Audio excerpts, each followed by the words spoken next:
Big here from Big's Gaming, and today we're going to make a YouTube short on Davinci Resolve. So we'll walk through the settings, the beginning settings, and all the way to the export. So thanks for joining me. So what you do is you open Davinci Resolve. I have mine open. Here's some of my past videos. You do new project. So we're going to name mine High on Life short. So I've been doing videos of the new game High on Life, really funny. You should check it out if you get the chance. And we're going to try to promote it with the YouTube shorts. So the shorts are really good for the promotion and to get additional views and subscribers. So, you know, you'll put out a video that's 10 minutes long and say you only get 5 or 6 views, that amounts to a decent amount of time. But if you put out a YouTube short that's only 30 seconds long and you get 10,000 views, it equates to a much larger amount of time. So go into Davinci Resolve. So I normally go straight over to the edit page just because I know exactly where I need to edit it. So I'm just only going to grab a couple seconds of it. So before you do anything and add anything, go into File, Project Settings, and DaVinci makes it easy. You can just use vertical resolution right here. So make sure your frames per second are appropriate. It should default at the right one. So go ahead and save it. And then we're going to take our files and we are going to drop them right in. And it says, do you want to change the frame rate? Say yes. It is perfectly fine. It's just matching what it's going to play to what you recorded it to. And I'm going to take my High on Life cover page and throw that in there. And then we're going to take these and drop them onto the Edit tab.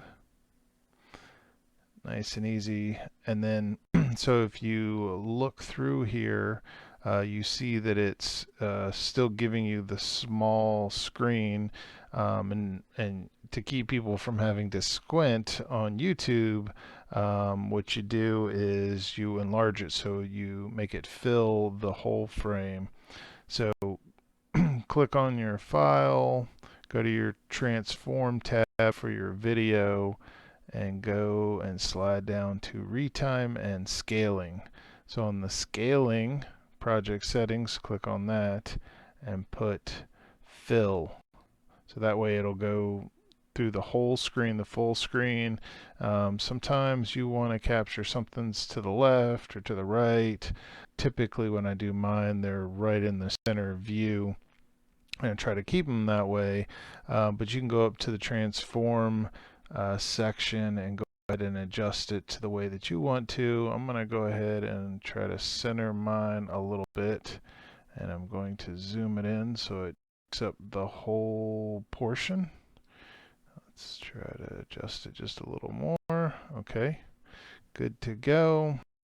And then just find your clip where you want to make your short. So I had a little funny scene right here with the guy on the couch, and go ahead and find that spot. Officers or what?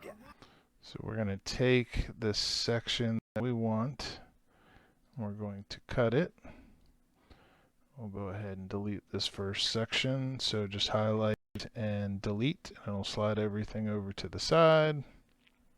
And we're going to cut the other half of it. I'm going to go ahead and delete that. I'm going to take my little picture here and throw it down at the end to promote my next episode. So you can go ahead and put anything that you want on here. If you wanted to throw some text or any type of video transitions that you want to go in between it, we're just going to leave it as it is for now. Then go over to the deliver tab. So I've got the section that I want in here. It's 12 seconds long, and in here one thing that you want to just make sure of is that it's use vertical resolution is tagged here. Frame rate is good too. Then you want to go ahead and name your file. Find your location. I got a specific folder for YouTube Shorts. Save it. And nothing else that you need to change. Everything should be good here. I normally do the custom export. If you want to click the YouTube and then go ahead and click back on the custom export, then that's fine as well.